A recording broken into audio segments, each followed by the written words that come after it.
Hi and welcome. This is Inside with Out Now, a Facebook Live brought to you by volunteers with the Refuse Fascism movement. I'm Sam. I'm one of those volunteers. Refuse Fascism, for those of you joining who don't know what we're about, refusefascism.org is a movement of people coming from diverse perspectives, united around the recognition that the Trump-Pence regime poses catastrophic danger to all of humanity and the planet itself, and that we need to come together to drive it from power through nonviolent, mass sustained protests. And so I am so excited that tonight we're going to be discussing When They're Not Hiding It with Ruth Ben-Ghiat in conversation with Coco of the refusefascism.org editorial board. And we're going to want to hear from you. So let us know where you're joining from, share your thoughts and your questions. What's keeping you up at night around this fascist regime? And what are your burning questions? And be part of this conversation with us throughout the live. I'll be looking in at your comments and I'll be feeding them into the discussion. So be sure to share with us. And we're going to ask you to right now share this live. There's a few ways that you can do it. I'm sure that you're already a pro at this, given the quarantine. You probably all have watched a lot of Facebook Lives. So for those of you who don't yet, host a watch party, do it on your page, or even better, if you're part of Facebook groups, that's a great way to share it with other people who are really concerned about what's happening in the world. And if you're a chapter organizer, make sure it goes up on your chapter's page. I am going to give a brief update, and then I'm going to be passing it off to Coco Das. And during the live, as I said, I'm going to be looking over the comments and questions and feeding them into the discussion. Again, if this was just shared with you, this is Inside with Out Now. It's a Facebook Live brought to you by volunteers with Refuse Fascism. And I'm Sam. I'm one of those volunteers. And Refuse Fascism, again, is a movement organizing for a nonviolent mass sustained protest to drive out a regime that poses catastrophic danger to humanity and the planet. So now the update. We can't become inured to the monstrosity. And that's why each of these lives starts with the update. The regime headed by Trump and Pence has seized on the crisis brought on by COVID-19 to go on the offensive, upending the rule of law and emboldening different components of the fascist forces cohered around the regime. The actions that I'm going to get into are not isolated outrages. They are components of an overall offensive by a fascist movement intent on complete domination. And I hope throughout tonight, you get a deeper sense of why it must be stopped and driven from power before it fully consolidates its rule, and that we must be the ones to do it. First, we need to recognize the grave milestone that we just hit. As of 6/21, when I was pulling this together, the official death toll had reached 354,246 dead, and the US death toll had reached 101,305. The Trump-Pence regime has blood on their hands. The milestone is a cause to reflect, to be angry, and to act. It is far more than any other country, and it comes as the federal government is pushing states to reopen, and as many states are. As the pandemic was just reaching the US, Refuse Fascism amended our statement of conscience to read in part, the anti-science Trump-Pence regime hid the danger of the COVID-19 virus, now a pandemic, for months, setting the stage for possibly catastrophic impact and placing those who have been targets of their overall program in the most jeopardy. Immigrants forced into the shadows and concentration camps, millions of Black and brown people languishing in prisons, the people of Iran facing crippling sanctions, the poor, sick, and homeless here and around the world. Every part of this has been reflected in these numbers.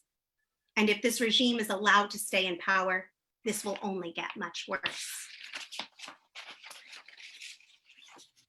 Meanwhile, Trump threatened again to shut down or strongly regulate social media platforms after Twitter, for the first time, applied a fact check to 2 of his tweets.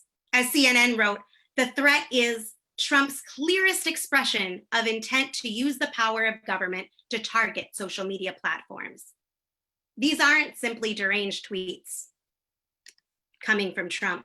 They are systematic campaigns of disinformation, which have already prevented these companies from enforcing any kind of legitimate standards, paired with serious threats of investigations and commissions.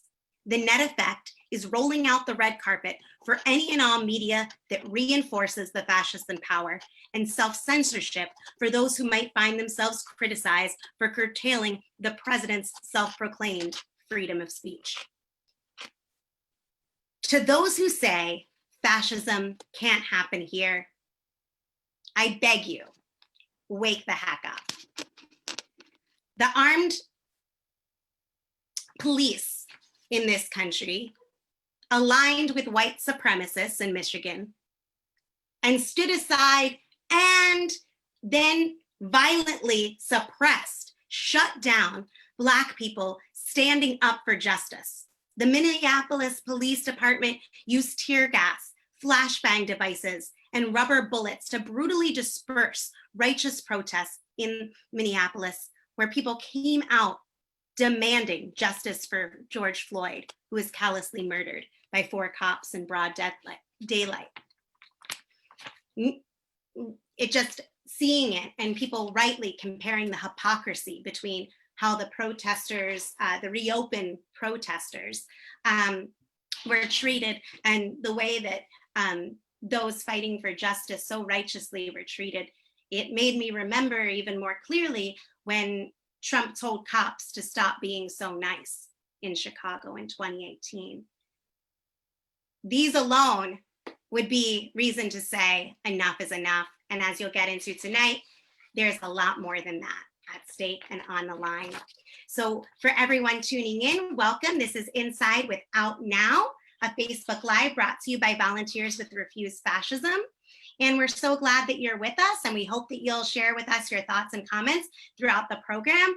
We are in discussion tonight with Ruth Ben-Ghiat, a fascism scholar, talking about when they're not hiding it, in conversation with Coco from refusefascism.org's editorial board. So I'm going to pass it off to Coco, and I will be looking at your thoughts and feeding them into the conversation. Okay, hi everybody out there. Thank you, Sam, and thank you to Ruth Ben-Ghiat for being with us. This is really, I'm just thrilled to be able to have this conversation with you. I've been listening to you for a while, and we've been having these conversations on this forum because we are trying to get into the society, this question of what do we do at this moment in history? What is our responsibility? And so I'm really, I think that your expertise will be very important in helping us figure out some understanding here. I just want to give a little bit more of a bio. Ruth Ben-Ghiat is a professor of history and Italian studies at New York University. She writes on authoritarian leaders, fascism, and propaganda. And she's a regular contributor to CNN and other news and analysis sites. And her latest book, Strong Men from Mussolini to the Present, will be published by W.W. Norton and Company in March 2021. So welcome, Ruth. I would like to jump in, but I don't know, you may want to say some things about what is like looming in this country right now with what happened in Minneapolis and the protests there and the horrible murder of George Floyd. But what I wanted to start with was a very important tweet that you did recently. You said, "When do you know authoritarian corruption has advanced to a new stage? when they don't hide it. Trump's been frank. If it might lose me the election, it cannot be allowed.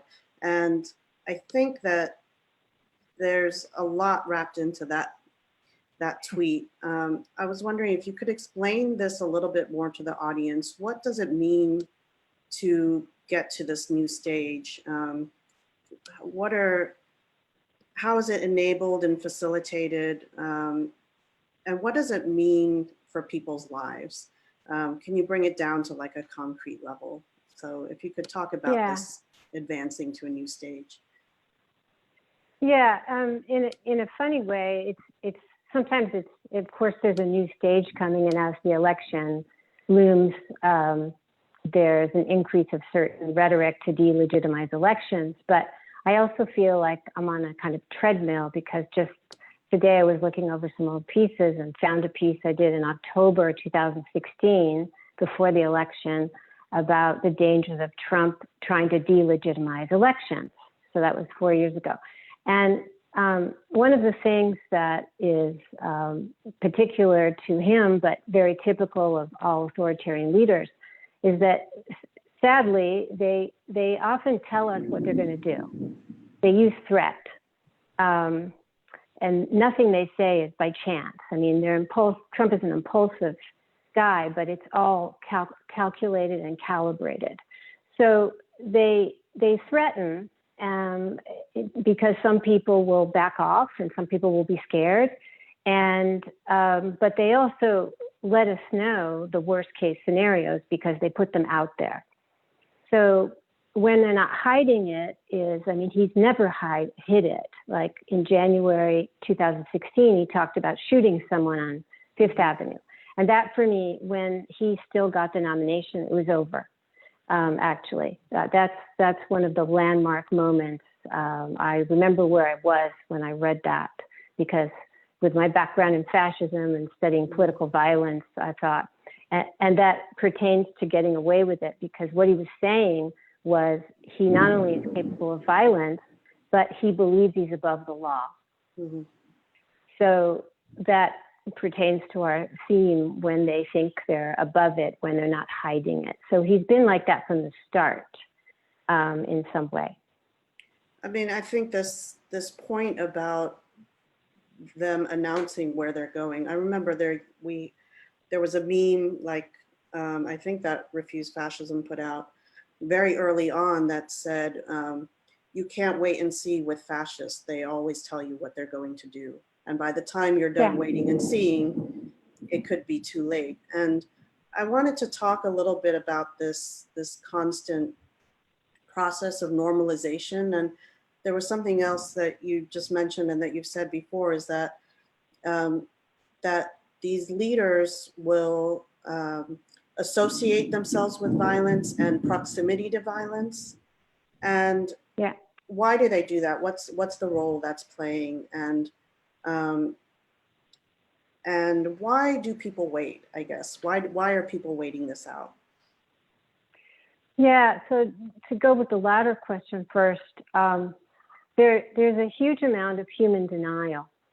And the book I'm going to publish in next year, it looks at all these cases in the past, like Italy in the 1920s, Germany in the 1930s, even places where, like in Chile before the coup, and America with Trump coming up. And in every case, these extremists come and they try and get into the mainstream, and the conservative elites let them in, right? Because they think they're going to control them. So the elites know very well what this guy's about, but they think they can tame them. And remember the phrase people would say, like when he said he's going to shoot someone, they said, it's just Trump being Trump. Mm-hmm. So there was almost a nervousness and a desire to not take seriously what is going on, because it was too threatening. And of course, the political solution that you advocate, which is banding together and uniting, that didn't happen, and it hasn't happened in history in the past. So that's one part of it. The other is this human optimism that the person actually can't be that bad, that it's all for show, and that they're going to pivot.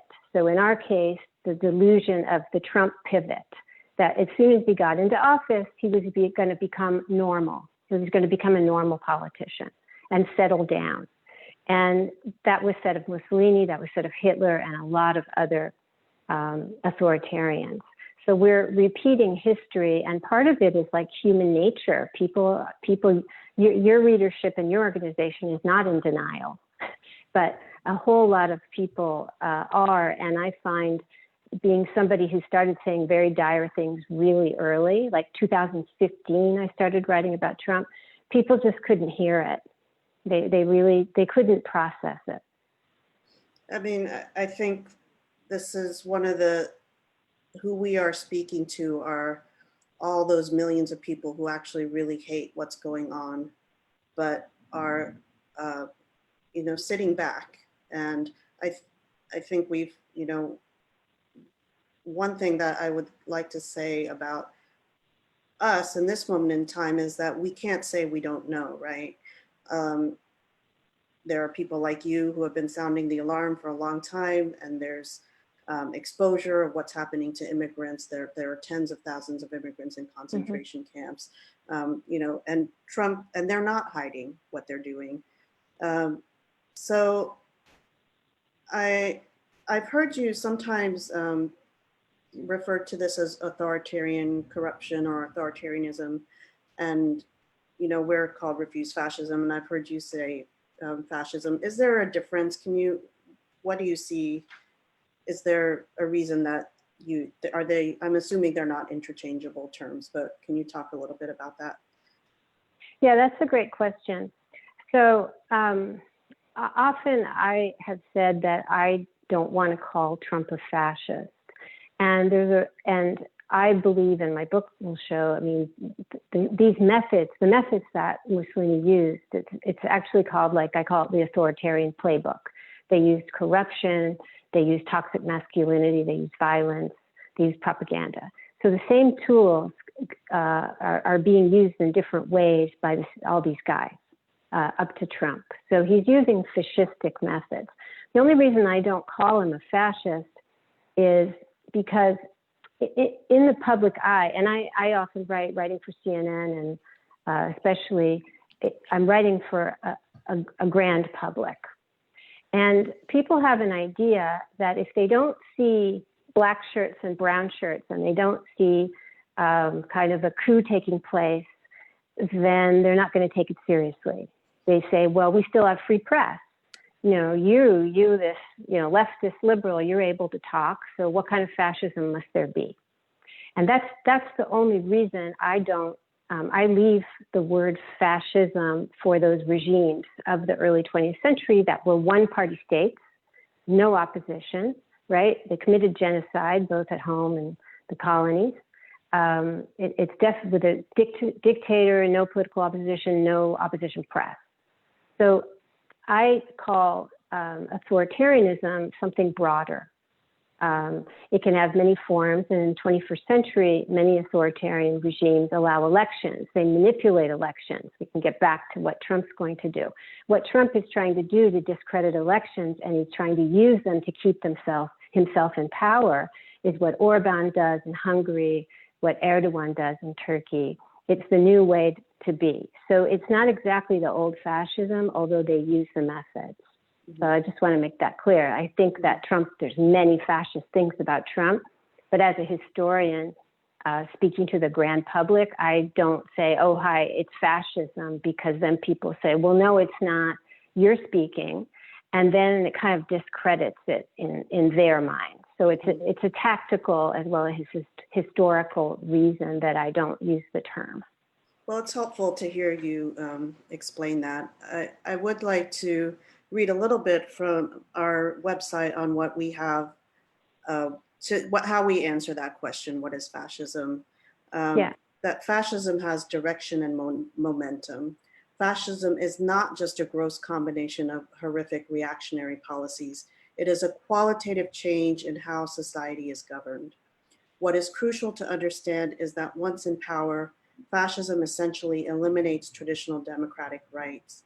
And I think the other thing that this is also in our definition on the website, but I didn't mention it here, I'm going to mention it now, is I think one thing that's very, that really speaks to the moral issue is that group after group is demonized. And if you think back to like the Pastor Niemöller quote, first they came for the communists and I didn't speak up because Totally. I wasn't a communist. And you look at the groups that are being scapegoated and demonized and rounded up under fascism, which, you know, I think is what gives it a genocidal danger and where the genocidal nature comes. And here, like in this situation where we've got 100,000 people dead from this pandemic, and you know, I think that there's some consciousness in how there's some like recklessness in how the regime is handling this. And there's also in the fascist movement as a whole, there is a lot of fascist rhetoric about, you know, who's dying from this and, you know, superior bloodlines and things like that. So I don't know if you have a comment on that distinction, but I also would like to ask you, where do you see this going? How far can this go? And what is the next stage if we don't stop it? If we do nothing, you know, where do you see it going? I think it's not possible to do nothing because there's so much going on. Mm-hmm. And I think that the media has not done a good job, and I've been always trying to put that bird in the ear of reporters I know, of covering the extent of resistance that's going on. You can call it democracy protection, you can call it resistance. And I think people need heroes. They need heroes, people who are fighting for democracy. I call them democracy warriors. And some of them have always been grassroots in the streets. Right now, that's harder to do right now with the pandemic. But there are people that I advise a group called Protect Democracy, and they're former Department of Justice. Many of them are lawyers, and they pursue legal pushback. So I was part of a suit that the Penn organization did to, you know, against Trump's encroachment on freedom of press. And then there are many ways in which people are resisting. So we're not doing nothing. But where is it going? The signposts are pretty clear. He's clearly going to try and delegitimize the election. He's using the coronavirus lockdowns to say that we shouldn't do mail-in ballots, which is the obvious way to handle things, which is already a practice in our country. Because he only cares about one thing, and that is, you know, being reelected so he can keep his corruption. He has a perfect corruption system going. And one thing I get frustrated with is Trump is not there to govern. And it's been very hard for many Americans who perhaps thought they had more of a democracy than they do to accept this idea that Trump is not there to govern as a normal president. He is there to enrich himself from public office and his family and his cronies. He is there to consolidate power. He is there for authoritarian reasons. And it's really hard for people to accept that. And another check in the past was that people had a great respect for the office of the presidency. And you saw this with the media and with all kinds of groups. They didn't want to call him a liar for a long time. And there's still kind of a reticence to, he is the president after all. But he's completely voided the point of the presidency. And so I like to have this thing where he's not really there to govern. And it's a paradigm shift. Once you see him as an authoritarian, and I've been trying to get people to see that since before he got inaugurated. If you see him like that and you look at the tactics that they use, then that problem goes away. It's not that I don't respect the presidency as an institution, but not him. He's not there to be a president. He's there to be a corrupt predator, really. In one of the earlier interviews, Lucian Truscott, who writes for Salon, I think the way he put it was he's a president to his base, or he's there for his base, but the rest of the country doesn't matter to him. at all. Yeah, in fact, today he actually celebrated the loss of jobs. The Atlantic, which is critical of him, he had a tweet saying that, oh, they've had to fire 20% of their workforce. And what president? He's a president of some, not a president of all, because he's taking delight in people becoming unemployed, in American unemployment. And so that's where the theme of our talk, they're not hiding it. He doesn't care. He simply doesn't care because he finds power in letting us know that he doesn't care. Because authoritarians, the main thing about them is they want to get away with crime. They want to get away with threat, with violence, with assault. And they want you to know that they can get away with it. That's the key. That's the psychological warfare that they wage every day. It's like rule by open terror and violence and just raw power. Might makes right. I'd like to present a couple of questions from the audience, and this is, one of the things that we have said from the beginning is that the normal channels will not resolve this. Just like all victories in social justice have come from people stepping outside the normal channels. Look at in Minneapolis, where people know that there's a pandemic, they know that there's social distancing and everything, and yet there was a huge need for people to step out into the streets and cry out for justice. And we are at this moment not organizing actively for mass protests, but we still believe that that is the most realistic way of resolving this. But some of the questions that have come up are, somebody has, in your studies of fascism, have you ever seen any instances of fascists leaving office peacefully after losing an election? And I guess another question that a few people are asking is, if Trump wins the election or steals it, who would enforce getting him out? So who would have the power, since rule of law is being so gutted, who would have the power to do that? Can you speak a little bit to those, or do you need me to? Yeah. So I have all these case studies in my book, and I look at Augusto Pinochet in Chile, who came to office in a military coup in 1973, and he was forced out by a plebiscite vote, and he tried to fix the vote. Now, and in between came 17 years of incredibly brutal dictatorship with torture, and 200,000 Chileans went into exile. It's not known enough. And it was a classic right-wing counter-revolution. And there's similarities to other right-wing counter-revolutions going on, including in our country in spirit. So he had to leave office. And what's very beautiful about that is, after all this violence, Chileans mobilized in the streets starting in 1983 with mass protests, nonviolent protests. So in my book, there's many instances of nonviolence, because communists were doing armed struggle, and that backfired on them.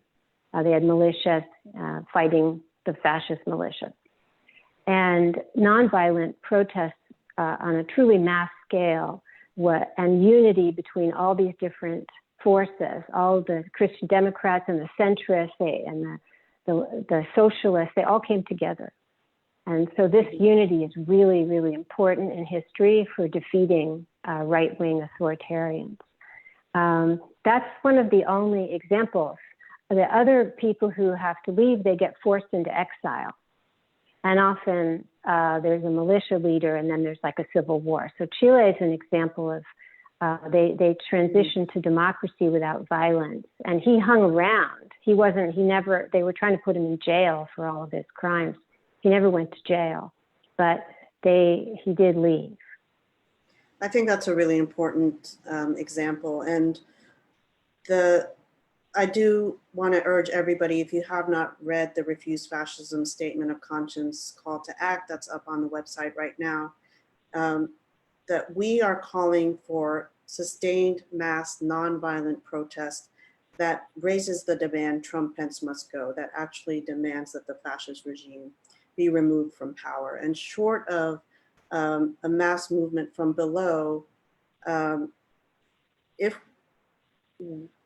I don't think that we want to be put in a position where we have to wait 17 years or, you know, even 4 years at in the point where we are in history with the climate crisis, the future of the planet, you know, hanging in the balance with, you know, the whole migrant crisis and people, you know, millions of people on having to cross hostile borders.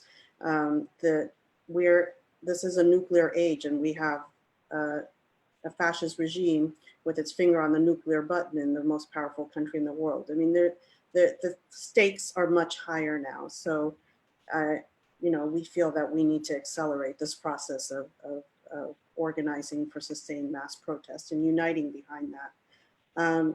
I think I would like to ask one other question, and I really, again, thank you for lending us your expertise. I think it's hard for people to see Trump as a master of anything. He's so cartoonish and buffoonish and incompetent, and that's sort of a way that he gets a pass on a lot of things. But you have talked about, I want to read this quote that I think somebody in an article quoted you. You said that it's all about manipulating information and recasting the narrative to be what you need it to be, even more than censoring, which is old school. Rulers like Trump and Putin is the master at this, manipulate opinion by manipulating information. Yet there are people who are, you know, whenever Trump says something, they say it's just rhetoric. But I think it's really important to recognize that there's a reason for this and a consequence for it. So can you talk a little bit more about that? Yeah. So every time these guys appear in history, this goes back to the denial and then the optimism. Can't really be that bad. People say they're madmen, like they're crazy, they're buffoons. So people used to say that Mussolini and Hitler were clowns all the time, or Hitler was just like a waiter. There was all kinds of memes, equivalent of memes about these guys, showing them as ridiculous. And instead of, you know, even in the 21st century, they're extremely dangerous. And so I recognized from my training, the minute I saw Trump at a rally doing the loyalty oath, I thought this is a very dangerous guy. He's already been dangerous because he's got ties with different mobs that go back. It's very well documented for decades. His whole business model was based on, you know, bilking the U.S. government. You know, many reports of likely laundering money for the Russian mob. You know, dangerous person, right? That's why so many people around him end up in jail or threatened. So he's a highly dangerous individual, but he's a master propagandist and marketer. And I don't think he's a genius. He doesn't read or whatever, but he is very intuitive, like all these authoritarians who have success. And he reads people, he knows how to manipulate them by their weak points. And he's done that very successfully. So he's had to work very hard, actually. The other thing is that they say, well, he's always golfing, he's lazy. He's actually worked extremely hard at the things that he's wanted to work at. One of them is, you know, turning Americans even more racist. He's worked really hard to demonize, as you said before, certain groups. This is his propaganda barrage. He's worked really hard, and here he had to work even harder because as we well know, many Americans already hated people of color. They already hated Muslims, but they didn't maybe hate the press. They didn't hate the press to a point where they wanted to lynch them, where they had T-shirts like they did at Trump rallies, you know, talking about killing the press. He had to work so hard from 2015 onward to demonize the press. And every day he sent messages right? The two main things were lock her up for Hillary and about the press. So he knows what he's doing. He's got very precise goals, and he's been extremely consistent, because people say who work for him, oh, he changes his mind every 2 minutes. He agrees with the last person he talked to, and all that is true. But if you look, there's a lot of continuity with, the corruption, like self-glorification, racism, and demonizing the press, the judiciary. Anybody who can hurt him and expose his corruption have to be made enemies. And he's never deviated. So I see him as very focused and very dangerous. And that's, it seems to be that is a very important way that the rule of law gets shredded and the power gets consolidated. I wanted to read a comment from one of the viewers who said that in Germany in the early 30s, there were stages in the rise of fascism. Gas chambers did not begin genocide until late 1939 and 1940. However, the Hitler regime was fascist from the beginning. And someone is asking, what do you think of these militias that Trump is calling out into the streets, these reopen rallies? And what role is that playing? Yeah, so if we map on the elements of a fascist regime to this situation, for example, so he has, the one thing that I was too optimistic on, and because I've been unfortunately right about pretty much everything, and that's not good.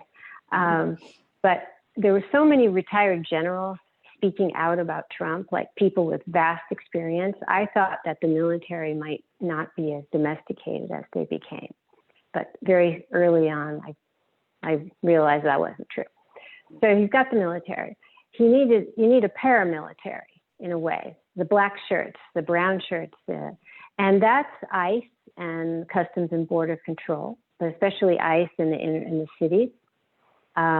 They serve like a kind of paramilitary. But then he's got these militia, and he energizes them, right? When I was looking at this article I did in October 2016, today, I totally forgot about it. I talked about him making appeal to the militia, right? Because he's done that. That's, again, an element that has not changed. He's done that from the start. And when he had them all, when he supported them all recently to come to Richmond, do you remember there was that very frightening gathering, and this guy had like a 5-foot-long bazooka, whatever the heck it was.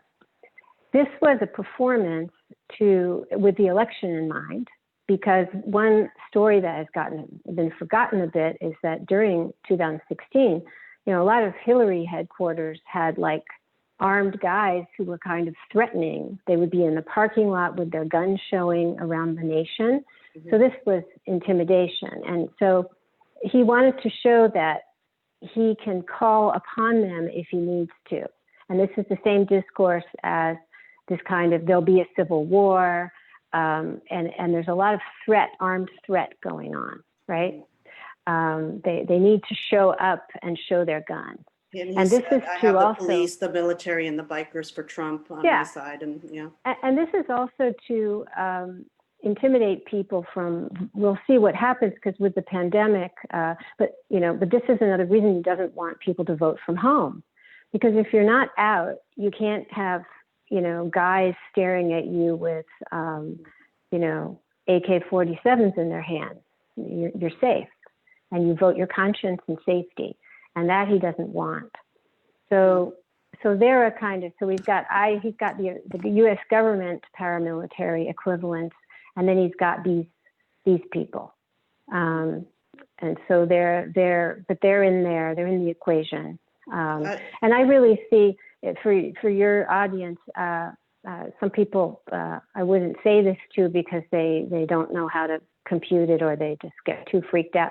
I see the Trump and Pence government as a right-wing counter-revolution, very similar to ones that have happened in the past. The outcome is always different. In 21st century, things work differently. Orban in Hungary has hardly jailed anybody. So we don't know what the outcome will be, but I really do see this in the tradition of that, and that's where the militia come in too. Yeah, I think we've talked about how it's a backlash against all of the social progress of the last 50 years. And I saw an article saying that the Republican Party was going to be investing all this, like $20 million or something. And part of that plan was to get 50,000 volunteers to be poll monitors. And I think that poll monitor, exactly, raises the question of who, what kinds of people are they going to be getting out to monitor? And they've said, as you've said, they're not hiding it, that part of their role would be to challenge suspicious looking voters. So I think I'm going to wrap up with one more question. And this question sort of gets at the heart of what Refuse Fascism is about. And I'd like to get your take on it. You make some analogies to Hitler and Mussolini. And one of the questions from history is, why did the German people accept and allow this? And,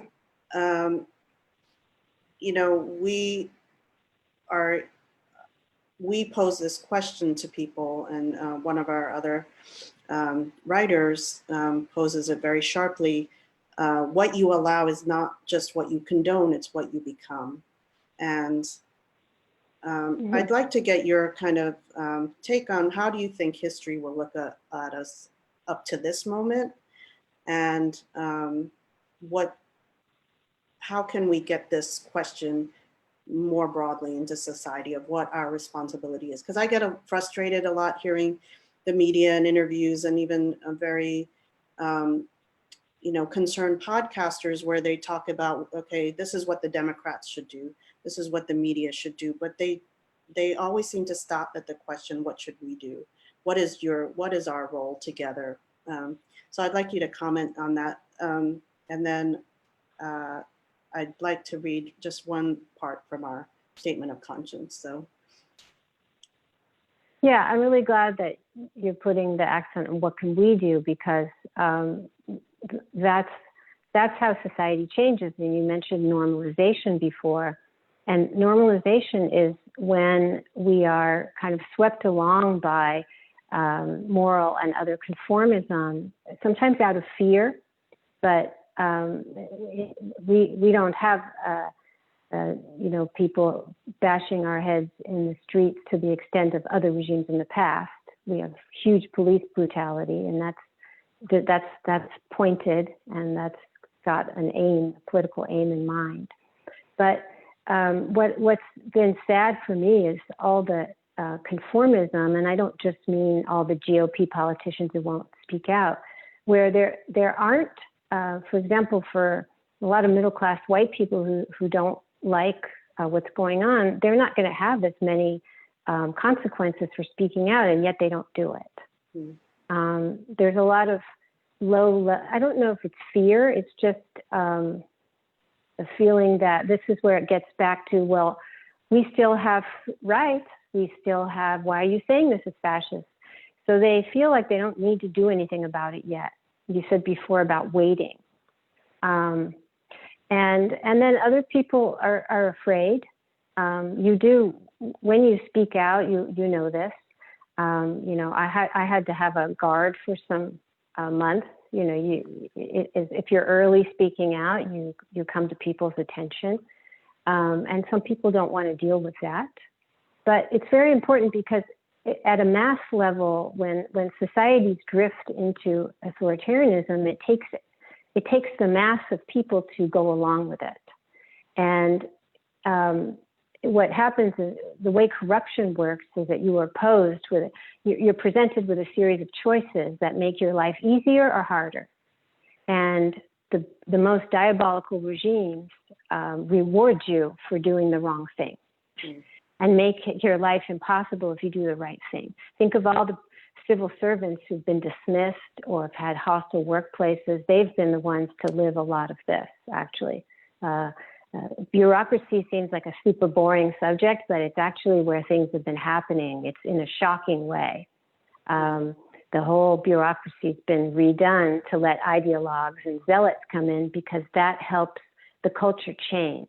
So I think a lot about this question: how does the culture shift, and who shifts it? And so, and just in my own little things I've been doing is kind of a work of civic education to try and speak to as many news outlets as possible, and to try and reach all kinds of people, and help them to see what happened in the past or what is going on, so they can perhaps reassess what they're doing and what they're going to do in the future.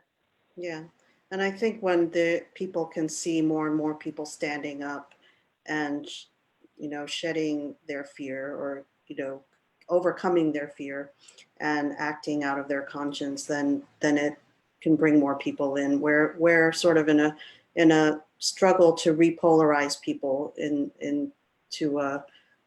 because, there's a situation right now where the worst are filled with passionate intensity. We use this Yeats quote a lot, and the best are sort of sitting back. And so I just want to end with reading this part. The statement of conscience is on our website, and I urge everybody to read it and sign it and share it. It says, there are times in history when a people must reach deep into their collective conscience and act with extraordinary moral courage to stop the crimes of their government. We raise our voices here to say, in the name of humanity, we refuse to accept a fascist America. The hour is late. If we do not intervene now, we cannot ask how the German people accepted the horrors of the Nazi regime. What we allow is not just what we condone, it is what we become.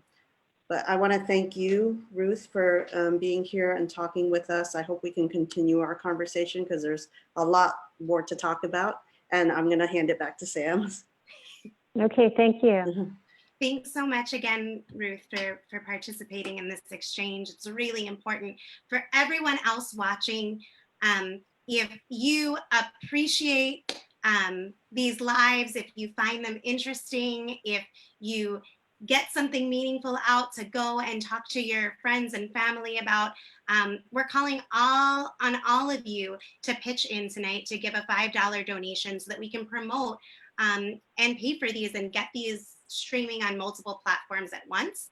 And you can, I'm hoping that you can see the sign if you need to. It's also posted, but this is where you can Venmo and PayPal, and it's also the pinned comment.